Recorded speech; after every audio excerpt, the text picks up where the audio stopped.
Well, there's two arms of the immune system. They name them TH1 and TH2. TH1 is your innate immune system that recognizes you. It's the immune system, part of your immune system that gets engaged if someone has had an organ transplant and they have to take immune suppressive drugs because that organ isn't you.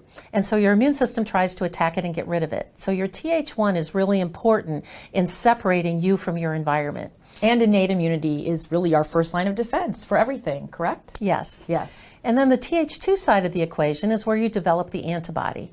And that is also a portion of the immune system where if an invader gets past your first lines of defense, your skin, your nasal mucosa, your mucous membranes, past your gut, and it gets into your bloodstream, that you start engaging this, that the TH1 moves your white blood cells around and the TH2 starts to develop antibodies, and the two things work together in a very complicated dance with cytokines and all these different messenger molecules and all of these things to get that invader out of your bloodstream because it doesn't belong there. So we have been gifted by our Creator with this very complicated system that keeps these invaders out. Instead of what we do with the vaccine is that we bypass all of that. We bypass the skin, the mucous membranes, the gut. We inject things right into the system that end up in the bloodstream, ostensibly to develop an antibody that if that bacteria shows up, it should neutralize it.